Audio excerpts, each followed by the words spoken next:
Hai anak-anak, apa kabar? Masih betahkah berada di rumah?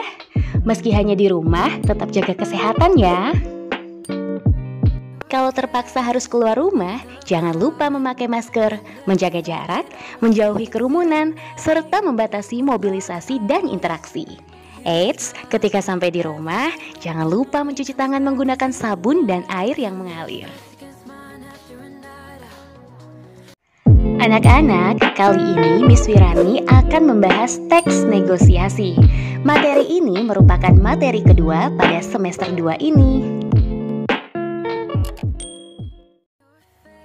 Dalam kehidupan sehari-hari, kalian tentu tidak bisa lepas dari proses negosiasi. Biasanya, proses negosiasi ini erat kaitannya dengan kegiatan jual beli. Misalnya, ketika kalian ikut ibu berbelanja ke pasar untuk membeli sayur atau kebutuhan sehari-hari.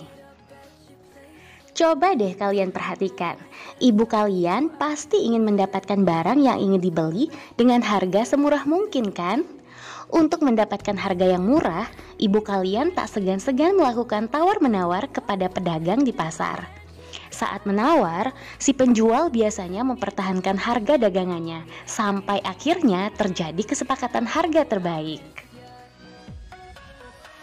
Inilah yang dinamakan negosiasi, yaitu proses tawar-menawar dengan cara berunding antara satu pihak dengan pihak lainnya untuk mencapai kesepakatan bersama.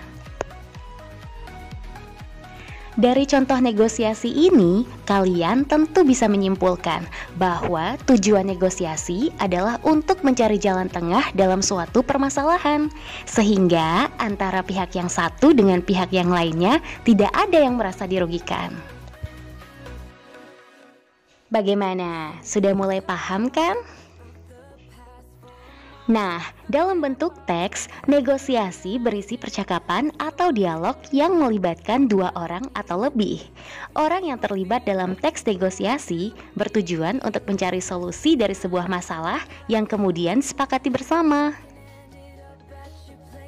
Tak seperti teks lainnya, teks negosiasi memiliki ciri tersendiri. Salah satunya yaitu memiliki partisipan. Dalam negosiasi, selalu melibatkan dua partisipan atau lebih. Jika menemukan contoh percakapan negosiasi tentang proses jual beli, maka partisipan yang terlibat adalah konsumen dan pedagang. Ciri lainnya yaitu mencari penyelesaian atau jalan tengah, karena dalam negosiasi terdapat perbedaan kepentingan dari kedua belah pihak. Contoh teks negosiasi beserta strukturnya tentu mengutamakan cara penyelesaian masalah yang tidak merugikan kedua belah pihak. Selain itu, teks negosiasi biasanya mengarah pada tujuan praktis. Dalam negosiasi tentu memiliki tujuan yang jelas, yaitu untuk menawar sesuatu. Kepentingan apapun yang dinegosiasikan pasti mengarah pada tujuan praktis, yaitu tawar-menawar. Ciri selanjutnya adalah memprioritaskan kepentingan bersama. Karena dalam negosiasi melibatkan dua belah pihak atau lebih, maka proses negosiasi dilakukan atas dasar kepentingan bersama. Ciri terakhir yaitu menghasilkan kesepakatan. Hasil akhir dari proses negosiasi tentu mengarah pada kesepakatan antara pihak yang berunding.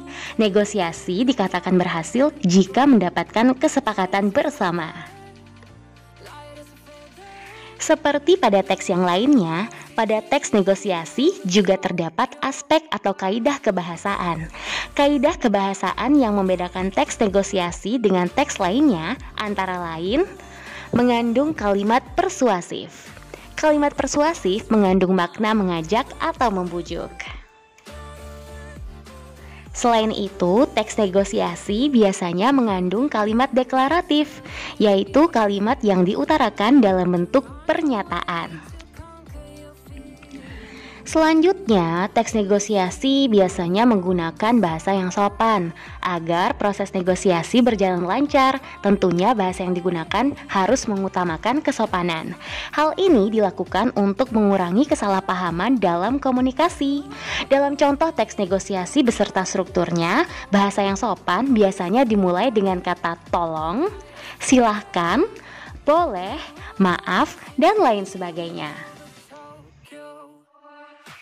Kaidah kebahasaan berikutnya yaitu penggunaan kata penghubung atau konjungsi. Kata penghubung yang biasa digunakan dalam teks negosiasi adalah kata kalau, begitu, meskipun, walaupun, dan lain sebagainya. Selanjutnya adalah mengutamakan kalimat efektif. Kalimat efektif yang dimaksud adalah kalimat yang singkat, padat, jelas, dan lengkap. Kalimat efektif digunakan agar informasi yang disampaikan benar dan tepat sasaran. Selanjutnya adalah penggunaan kalimat perintah atau yang bersifat memerintah. Kalimat perintah yang dimaksud adalah kalimat yang berusaha mempengaruhi satu pihak untuk melakukan yang diminta oleh pihak lainnya. Selanjutnya adalah penggunaan kata ganti atau yang biasa disebut pronomina. Contohnya seperti kata saya, kami, Anda, kalian, kita, dan sebagainya. Terakhir, dalam teks negosiasi biasanya berisi pasangan tuturan. Pasangan tuturan yang dimaksud adalah dialog atau percakapan yang terjadi antara dua orang atau lebih. Setelah mengetahui pengertian, ciri-ciri, dan kaidah kebahasaan dari teks negosiasi, kamu juga harus mengetahui struktur teks negosiasi. Namun, coba dijawab dulu pertanyaan Miss Pirani. Coba ceritakan pengalaman kalian dalam tawar-menawar. Ceritakan secara singkat pada kolom komentar ya guys. Jangan lupa mencantumkan nama, nomor absen, serta kelas kalian. Nah, anak-anak, struktur dari teks negosiasi terdiri dari beberapa bagian. Yang pertama adalah orientasi. Orientasi pada struktur teks negosiasi berisi kalimat pembuka atau ucapan salam. Fungsinya adalah untuk memulai proses negosiasi.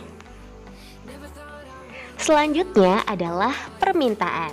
Permintaan pada struktur teks negosiasi berupa suatu hal yang dibutuhkan atau yang dirundingkan. Misalnya berupa barang atau jasa yang ingin ditawar oleh pembeli.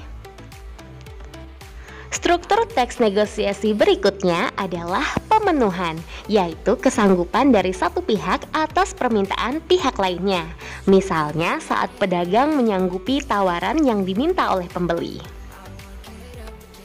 Selanjutnya adalah penawaran yang juga disebut sebagai puncaknya proses negosiasi. Dalam penawaran terjadi proses perundingan antara dua pihak sampai menghasilkan kesepakatan yang saling menguntungkan.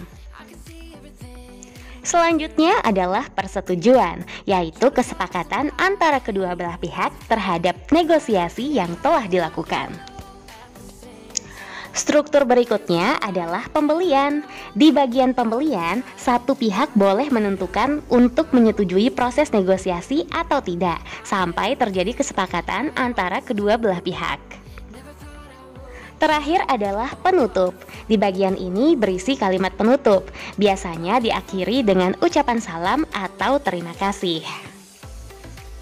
Anak-anak, berikut ini adalah contoh negosiasi antara tukang ojek dan penumpang. Bu, ke pasar Jembrana berapa? 10.000, Neng. Kok mahal amat, Bu? Kan deket tuh di situ. 5.000 aja ya. Aduh, itu kemurahan. Nggak nutup uang bensinnya atuh. Iya deh, iya Bu. Saya tambah 2.000 ya, biar jadi 7.000. Gimana, Bu? Tambah 1.000 lagi deh. Kalau ditambah 1.000 lagi, langsung deh kita capcus. Oke lah Bu, saya setuju. Antar saya ke pasar Jembrana ya. Nah, anak-anak, itu dia materi kita kali ini. Semoga materi ini bermanfaat untuk kalian ya.